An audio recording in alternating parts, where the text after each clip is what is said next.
একটা কথা বলি স্যার। না বললে তো আবার ঘ্যান ঘ্যান করবে, বলো।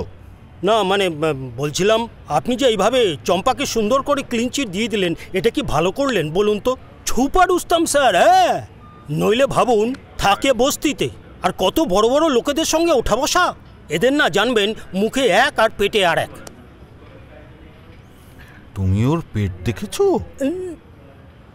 না মানে ওটা একটা উদাহরণ আর কি। ওর বোনটাও না জানেন কেমন যেন ফিল্ম লাইনে কাজ করে, হেভি ঘোরেল মাল। হ্যাঁ স্যার, কি অসভ্যের মতো জামা কাপড় কাচ্ছিল ওই ইয়ে টিয়ে বের করে। তুমি বলছো কথা? তুমি, তোমার চোখ দেখেছে? আমি মিস করলাম। তবে এখনো কাউকে ক্লিন চিট দেওয়ার মতো সময় আসেনি।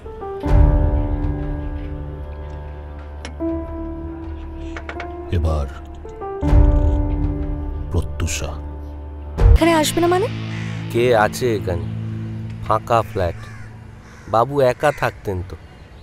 আর ওই অ্যাসোসিয়েশনের লোকজনও বাবুকে খুব একটা পছন্দ করতেন না যে ফুল নিয়ে পেন নাম করতে আসবে। তাহলে কি ওই গলফ গ্রিনের বাড়িতে? বড় লোকদের ব্যাপার। ওই বৌদির বাড়িতে তো দাদা যেতেন না।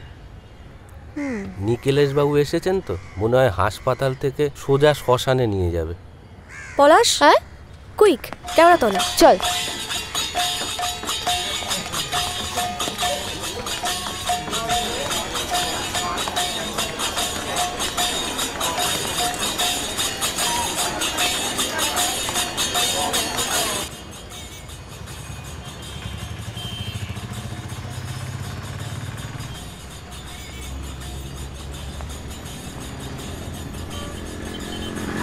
দাদা প্রিন্সেপ ঘাট যাবো তো? হ্যাঁ হ্যাঁ হ্যাঁ চলুন। চলো, তুমি ওঠো। হ্যাঁ ধরো এটা একটু। হ্যাঁ দিন। চলো। হ্যাঁ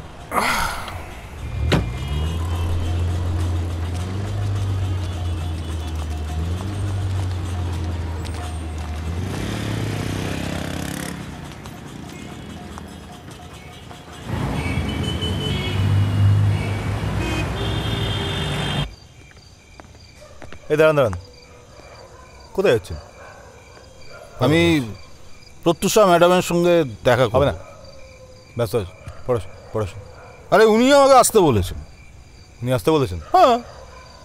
দাঁড়ান, হ্যাঁ কথা বলছি। কি হয়েছে? এই যে ইনি তোমার সাথে কথা বলতে চান। নমস্কার, আমি আমি অতনুভূমি। রাইট। অখিলেশ ঘোষ দস্তিদারের মৃত্যুর ব্যাপারে একটু কথা ছিল। এই তদন্তের ভারটা আমার ওপরই পড়েছে আর কি।